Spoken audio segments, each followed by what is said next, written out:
పాఠశాల, వేద పాఠశాల, ఆధ్యాత్మిక విద్యార్థుల అధ్యయనశాల, ఆధ్యాత్మిక జీవిత పాఠాల పరిశోధనశాల. ఆది నుండి బైబిల్ క్లుప్త అధ్యయనానికి మరో సదవకాశం. ఆయా వ్యక్తుల జీవిత పాఠాలు నేర్చుకునే మరో సువర్ణవకాశం.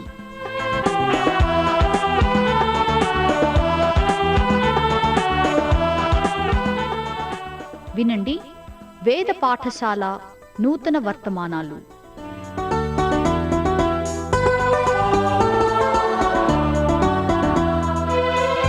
వేద పాఠశాల రేడియో శ్రోతలకు స్వాగతం. బైబిల్ గ్రంథమంతటిని పరిశీలిస్తున్న ఈ ప్రయత్నంలో ఫిలిప్పీ పత్రిక వరకు వచ్చి ఉన్నాం.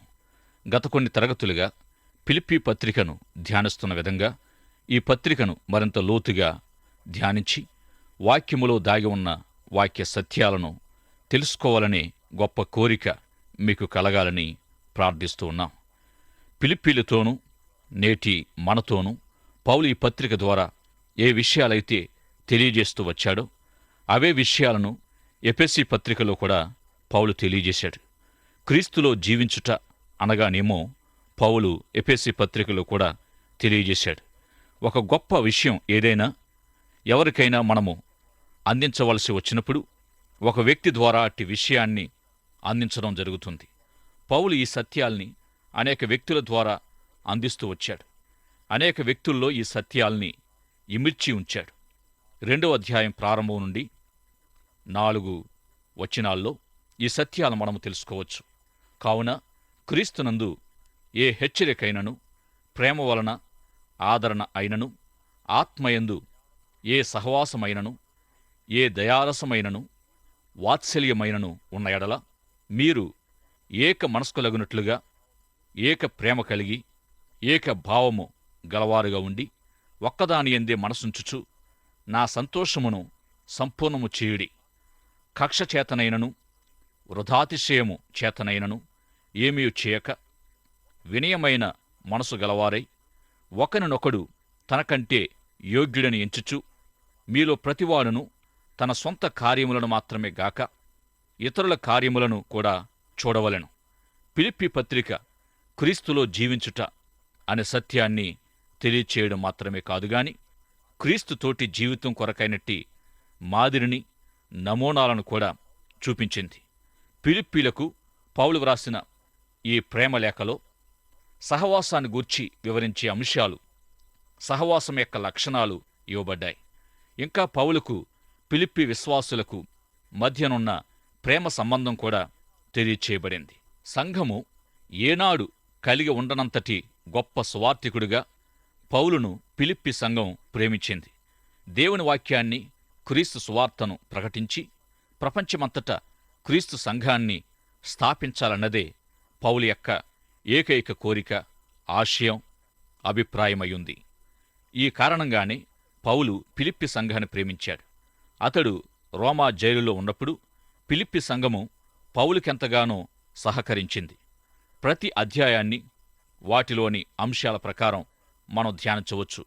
మొదటి అధ్యాయములో క్రీస్తులో జీవించుట కొరకైనట్టి కోరిక, 2వ అధ్యాయములో క్రీస్తు కొరకైనట్టి జీవితానికి నమూనాలు, ఈ 2వ అధ్యాయము ఎంతో ప్రయోగాత్మకమై ఉంది. 3వ అధ్యాయములో క్రీస్తునందలి దేవుని ఉన్నతమైన పిలుపు, ఈ అంశాన్ని క్రీస్తులో మన జీవితం కొరకైనట్టి దేవుని చిత్తమని కూడా మనము పిలవచ్చు. 4వ అధ్యాయములో దేవుని శాంతి, సమాధానాల కొరకైనట్టి జాబితా.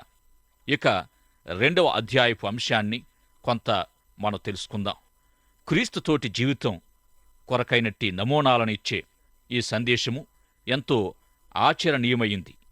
ఇక క్రీస్తు వంటి జీవితానికి సామాన్య వివరణగా మొదట దీనత్వం, ప్రేమ భావము మరియు క్రీస్తు వంటి జీవన విధానం లేక క్రీస్తు మనస్సు అని తెలియచేయబడింది.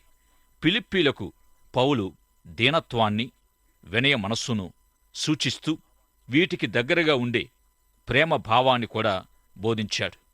ఇది ఏ విధంగా రుజువు పరచబడుతుందంటే ఒకరినొకడు తనకంటే యోగ్యుడిగా పరిగణించడంలో సాధ్యమవుతుంది.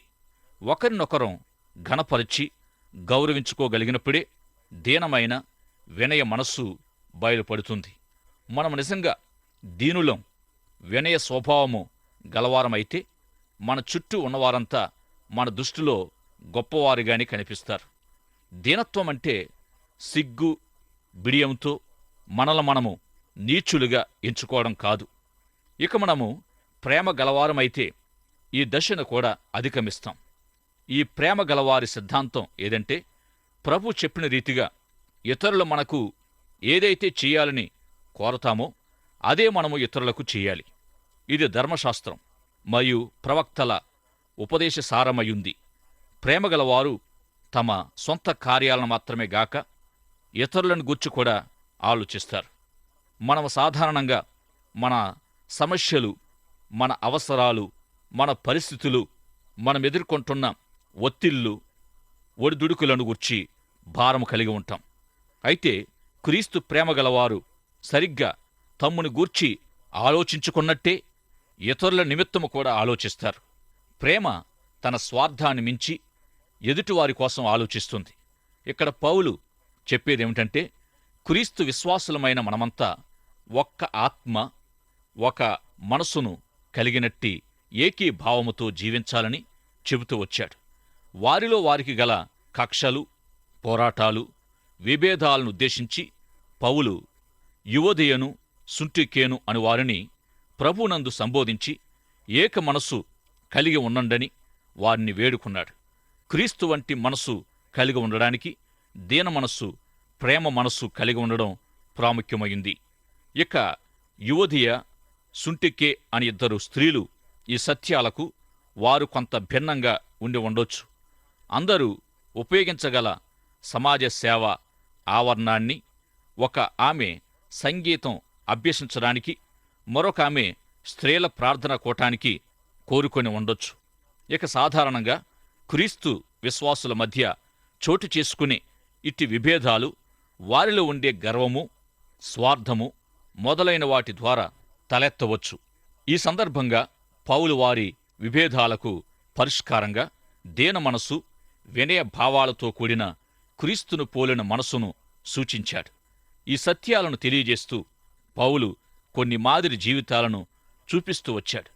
మాదిరి ఎల్లవేళలా ప్రాముఖ్యమైనది. ఒక్క మాదిరి 1000 మాటల కంటే యోగ్యమైనది. ఫిలిప్పీ పత్రికలో ఉపదేశం మాత్రమే గాక మాదిరి కూడా ఇవ్వబడ్డాయి. ఈ పత్రికలోని మొదటి ఉదాహరణ క్రీస్తు జీవితం. ఎలాగంటే, క్రీస్తు దేవుని స్వరూపం కలిగి ఉండి దేవునితో సమానంగా జీవించే భాగ్యము కలిగి ఉంటూ అట్టి స్థితిని విడిచిపెట్టకూడదని అనుకోకుండా దాసుని స్వరూపము ధరించుకొని మానవునిగా శిలువ మరణం పొందే స్థాయికి తగ్గించుకున్నాడు. గనుక దేవుడాయనను హెచ్చించి ప్రతి నామం కంటే పైనామాన్ని ఆయనకు అనుగ్రహించాడు.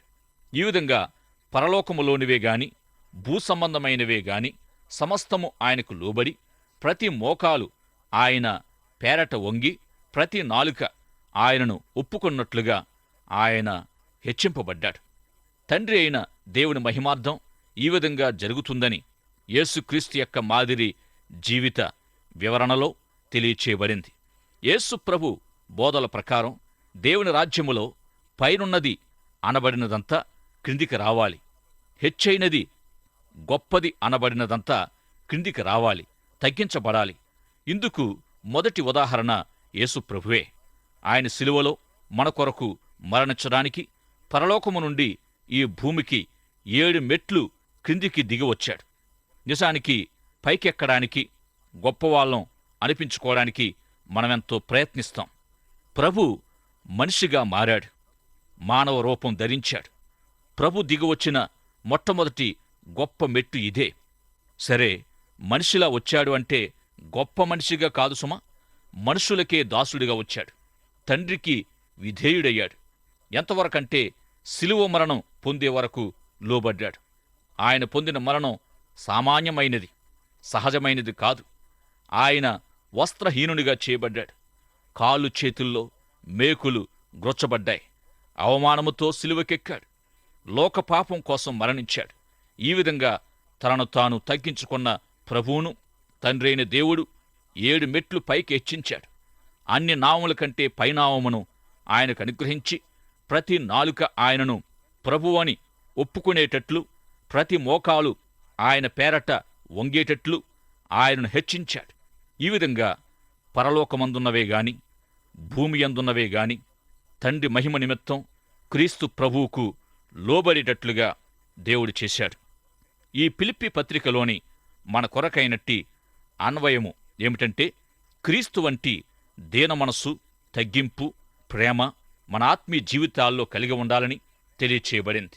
దీనత్వం, ప్రేమతో ప్రభు 7 మెట్లుగా క్రిందికి దిగి తగ్గించుకున్నట్లే నీవు నేను కూడా మనకంటే సాటివారిని యోగ్యులుగా ఎంచుతూ మన స్వార్థము చూచుకొనక ఎదుటివారి క్షేమం కోరుతూ క్రీస్తు ప్రేమనే కేంద్రంగా కలిగిన క్రీస్తును పోలి ఇతరులకు మాదిరికరంగా జీవించాలనేది ఫిలిప్పీ పత్రిక యొక్క ముఖ్య సందేశం. ఇక 2వ అధ్యాయములో పౌలు తన జీవితాన్ని మాదిరిగా చూపించాడు. తన జీవితం పానార్పణంగా పోయబడిందని పౌలు తెలియజేస్తూ ఇతరులు యేసుక్రీస్తునందలి విశ్వాస అనుభవంలోనికి రావడం నిమిత్తం తాను సమర్పించుకున్నట్టు పౌలు తెలియజేశాడు. క్రీస్తును పోలిన జీవితం, క్రీస్తులో జీవించడం అంటే ఏమిటో తెలుసుకోవాలంటే తన మాదిరిని అనుసరించమని పౌలు చెప్పాడు. ఎందుకంటే పౌలు సరిగ్గా క్రీస్తులో జీవించాడు. చివరలో పౌలు తిమోతిని గూర్చి ఫిలిప్పీలకు చెబుతూ, నిజంగా మీ క్షేమాన్ని యోచించేవారు తిమోతి కంటే మరెవరు కారని తెలియజేశాడు. పౌలు తన సేవలో తిమోతి వంటి యవనస్తులను ప్రోత్సహించాడు, తర్ఫీదు చేశాడు. తిమోతి కూడా ప్రేమ, దీనత్వాల మనసును కలిగి ఉన్నాడు. ఒక కుమారునిగా తిమోతి పౌలును తండ్రిగా ఎంచి క్రీస్తు సేవలో పాటుపడ్డాడు. ఈ విధంగా పౌలు కలిగి ఉన్న విశ్వాసులంతా క్రీస్తు వంటి జీవితం కొరకైన కోరిక గలవారై ఉన్నారు. ఈ విధంగా వృద్ధులైన వారు తమ ఆత్మీయ పరిచర్య జీవితాల్లో తిమోతి వంటి కుమారులను, యవనస్తులైన వారు పౌలు వంటి తల్లిదండ్రులను, నాయకులను కలిగి ఉండాలి. 2వ అధ్యాయము చివరలో వృద్ధుడైన ఎపఫ్రొదితును ఒక ఉదాహరణగా ఇచ్చాడు. ఎపఫ్రొదితు పౌలు చెరసాలలో ఉన్నప్పుడు ఫిలిప్పీల నుండి పౌలుకు కానుకలు తీసుకుని వచ్చాడు.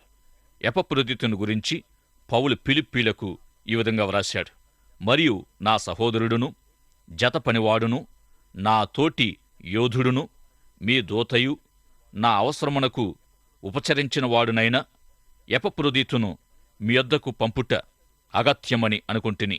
అతడు రోగి ఆయనని మీరు వింటిరి గనుక అతడు మిమ్మునందరినీ చూడ మిగుల అపేక్ష గలవాడై విచారపడుచుండెను. నిజముగా అతడు రోగి అయి చావునకు సిద్ధమయ్యుండెను గాని దేవుడతనిని కనికరించెను. కాబట్టి మీరు అతనిని చూచి మరలా సంతోషించు నిమిత్తమును, నాకున్న దుఃఖము తగ్గు నిమిత్తమును అతనిని మరి శీఘ్రముగా పంపితిని. నా ఎడల మీ ఉపచర్యలో ఉన్న కొదువను తీర్చుటకై అతడు తన ప్రాణమునైనను లక్ష్యపెట్టక క్రీస్తు యొక్క పనిని నిమిత్తము చావునకు సిద్ధమయ్యుండెను గనుక పూర్ణానందముతో అట్టివారిని గణపరచుడి. ఫిలిప్పీలకు పౌలు క్రీస్తునందలి సహవాసపు దశలను గూర్చి చెబుతూ వారి నుండి తనకు కానుకలు తెచ్చిన ఎపఫ్రొదితును తన సహోదరుడని అంటూ ఉన్నాడు. లోకములో ఉన్న పురుషులందరినీ పౌలు సోదరులని అనడం లేదు గాని ఎపఫ్రొదితును తన సోదరుడని అంటూ ఉన్నాడు. తిరిగి జన్మించి దేవుని పిల్లలుగా పిలువబడే అధికారాన్ని పొందిన వారందరికీ 2వ కొరింథీ పత్రిక 6వ అధ్యాయములో పాత నిబంధనలోని ఒక వాక్యాన్ని పౌలు వ్రాస్తూ వచ్చాడు. దేవుడు తన ప్రజలతో అంటూ ఉన్న విధంగా, నేను వారిలో నివసించి సంచరింతును, నేను వారి దేవుడినయుందును, వారు నా ప్రజలయుందురు. కావున మీరు వారి మధ్య నుండి బయలు వెడలి ప్రత్యేకముగా ఉండుడి, అపవిత్రమైన దానిని ముట్టకుడని ప్రభు చెప్పుచున్నాడు.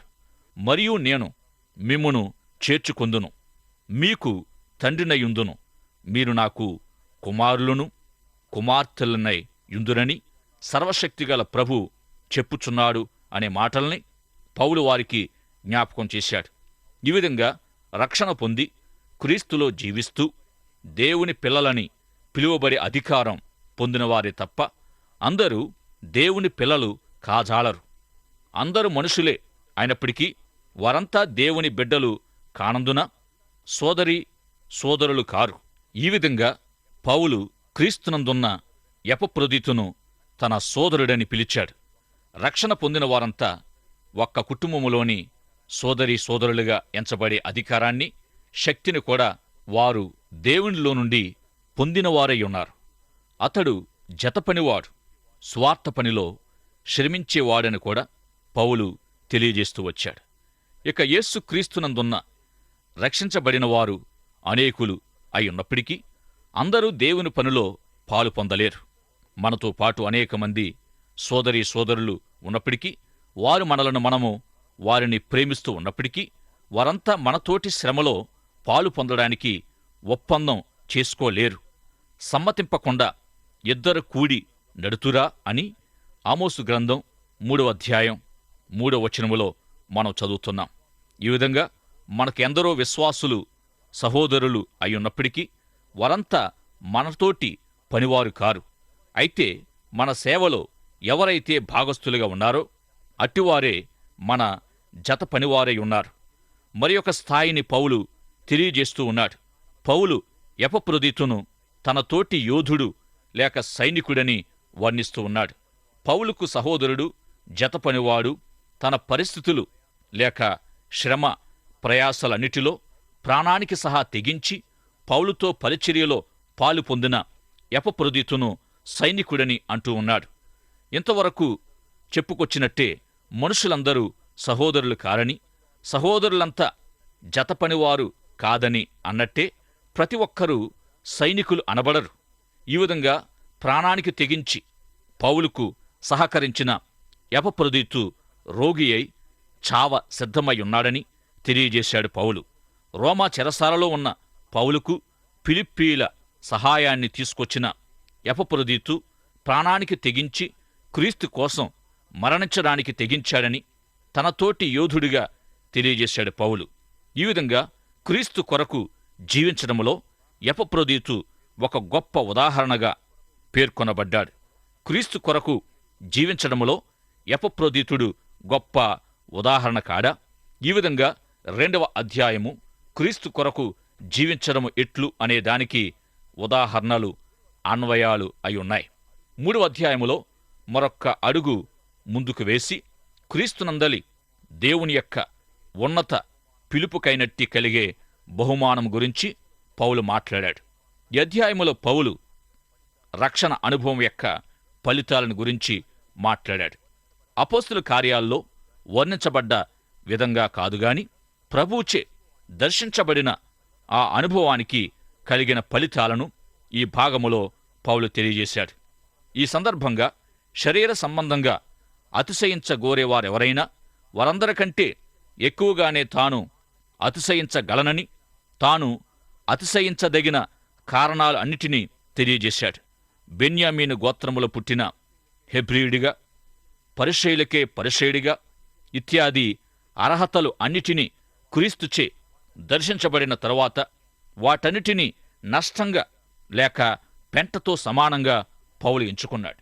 యేసుక్రీస్తును గూర్చిన అతి శ్రేష్టమైన జ్ఞానము నిమిత్తం మృతులలో నుండి లేపబడిన ఆయన పునరుత్థాన బలాన్ని ఎరుగడానికి సమస్తము నష్టపరుచుకున్నాడు. ఆయన శ్రమలలో పాలివాడై తద్వారా క్రీస్తు పునరుత్థాన శక్తిని తెలుసుకున్నాడు. అప్పటికే సంపూర్ణుడయ్యానని, ఇదివరకే జయించానని అనుకోకుండా ఎందు నిమిత్తం క్రీస్తు యేసు చేత పట్టబడ్డాడో దానిని పట్టుకోవాలని వెనుకున్న వాటిని మరచి ముందున్న వాటి కోసమై వేగిరపడుతూ దేవుని ఉన్నతమైన పిలుపు కలిగే బహుమానం పొందడానికి గురియద్దకే పరుగెడుతున్నానని తెలియజేస్తూ వచ్చాడు. ఈ విధంగా ఆత్మీయంగా పరిణితి చెందిన వారంతా ఇదే దృక్పథాన్ని కలిగి ఉంటారు. గనుక మనము ఇట్టి విధానాన్ని, ఇట్టి మనసును అలవర్చుకుందాం. ఈ అద్భుతమైన వాక్య భాగము దేవుని చిత్తం తెలుసుకొనడం ఎట్లో కూడా తెలియజేస్తుంది. పౌలుకు ఈ విషయాన్ని బయలుపరచినట్టే మన అనుదిన జీవితాల్లో ఆయన మనకు కూడా తన చిత్తాన్ని బయలుపరచగలడు. నేనేమి చేయాలని ప్రభువునడిగిన విధంగానే మనము కూడా ప్రభు కొరకేమి చేయాలో అనేది తప్పక తెలుసుకోవాలి. దేవుడు నీ కొరకు సంపూర్ణము అంగీకృతమైన చిత్తాన్ని కలిగి ఉన్నాడని, అట్టి దేవుని చిత్తాన్ని తెలుసుకోవడం సాధ్యమేనని నీవు నమ్ముతున్నావా? దేవుని చిత్తాన్ని మనము తెలుసుకొనడం మనకు సాధ్యపడుతుంది. దేవుని చిత్తాన్ని తెలుసుకోవడం ఎలాగో కూడా పౌలు తెలియజేశాడు. ఈ భాగములో పౌలు క్రీడాకారునిలా మాట్లాడాడు. ఒకరితో ఒకరు మల్ల యుద్ధం లేక కుస్తీ పట్టు ఆటలాడుతున్నప్పుడు వారిలో ఒకరు ప్రత్యర్థి చేతికి చిక్కిపోతారు. పౌలు క్రీస్తు విశ్వాసులను బంధించే పని మీద దమస్కు మార్గాన వెళుతుండగా అతడు ప్రభువుచే బలంగా పట్టబడ్డాడు. తాను ప్రభువుకేమి చేయాలని అడుగుతూ ఉన్నాడు. ఒక గొప్ప ప్రయోజనం కొరకు తాను పట్టబడ్డానని, క్రీస్తు కొరకు జీవించడమే ఆ ప్రయోజనమని పౌలు గ్రహించాడు. మీరు ఎట్టి ప్రయోజనం కొరకు ఎందు నిమిత్తం పట్టబడ్డారో గ్రహించారా? ప్రిలారా, పౌలు మాదిరిని మనం గమనించినట్లయితే ప్రభువుచే మీరెందు నిమిత్తము పట్టబడ్డారు అనేదానికి సమాధానము తెలుసుకోగలరు. మొదటిగా ప్రభువుచే దర్శించబడిన అనుభవాన్ని పౌలు పొందినప్పుడు అతడు విప్లవాత్మకమైన పరిస్థితిలో ఉన్నాడు. అతని జీవితమే విప్లవమై ఉంది. అట్టి విప్లవాత్మక పరిస్థితి నుండి దృఢమైన నిర్ణయముతో, కృత నిశ్చయతతో బయటకొచ్చాడు. దేవుని చిత్తాన్ని తెలుసుకోవాలనే పట్టుదల, ఉద్దేశాలతో అతడు తానున్న స్థితి నుండి బయటకొచ్చి ఒకప్పుడు వేటినైతే నష్టంగా ఎంచుకున్నాడో వాటిని లాభకరంగా తీసుకున్నాడు. ధర్మశాస్త్ర క్రియల ద్వారా నీతి సాధించవచ్చునన్న ఉద్దేశాన్ని వదులుకున్నాడు. రోమా, గలతీ పత్రికల్లో వ్రాసిన విధంగా క్రీస్తు ద్వారా కలిగే దేవుని నీతినే పొందగోరాడు. సజీవుడైన క్రీస్తుతో సంబంధాన్ని పొందాడు. క్రీస్తు పునరుత్థాన శక్తి తన జీవితములో సాక్షాత్కరించాలని కోరాడు. తన ఎదుటనున్న పరుగు పందానికి ఒక నియమాన్ని కలిగి ఉన్నాడు.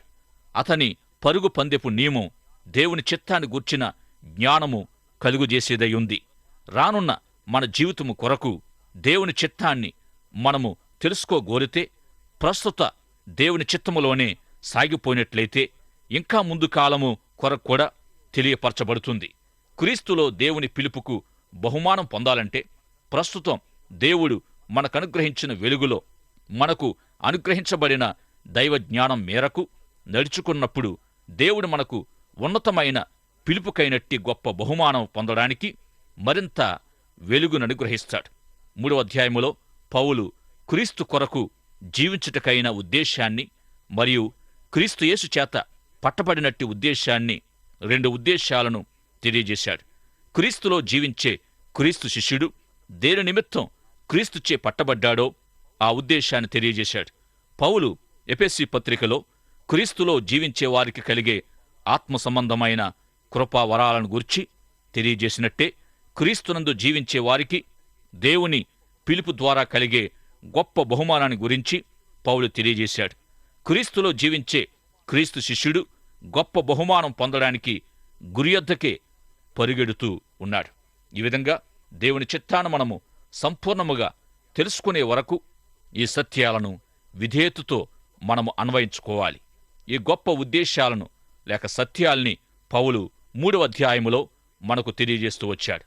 క్రీస్తు యేసు చేత ఏ ఉద్దేశం నిమిత్తం నేను పట్టబడ్డానో ఆ ఉద్దేశాన్ని, ఆ విషయాన్ని నేను పట్టుకోవాలని, గురి దగ్గరికే నేను పరిగెడుతున్నానని పౌలు తెలియజేశాడు.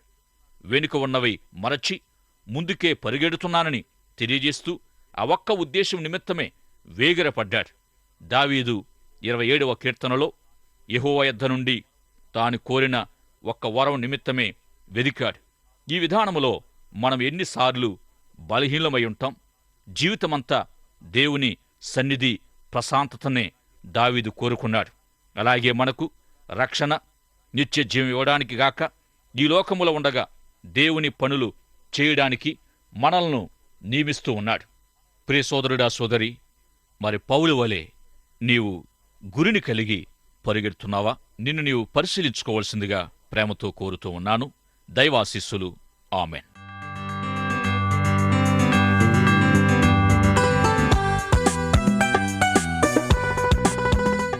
వేద పాఠశాలకు క్రమంగా హాజరవుతున్న విద్యార్థులకు మా అభినందనలు. ఈనాటి తరగతిలో మీరు వింటున్న ఆధ్యాత్మిక పాఠాలు మీ వ్యక్తిగత, కుటుంబ జీవితాలకు ఎంతో సహాయపడగలవని ఆశిస్తున్నాం. ఈ పాఠాల ద్వారా మీరు పొందుతున్న ఆత్మీయ మేలులు, ఆశీర్వాదాలు మాకు కూడా తెలియపరచండి. నేటి పాఠంలో మీకు ఏ విధమైన సందేహాలు, ఇంకా అర్థం కాని విషయాలున్నా వెంటనే మాకు వ్రాయండి. ఈ సందేశాలు మరింత సులభంగా అర్థం చేసుకోవడానికి సహాయకరంగా ఉండుటకు ఒక ఉచిత బైబిల్ గైడు మీకు పంపించగలం. మా చిరునామా: వేద పాఠశాల, విశ్వవాణి, తపాలా సంచి 4, సికింద్రాబాద్ 500017. మా ఈమెయిల్ ఐడి telugu@radio882.com.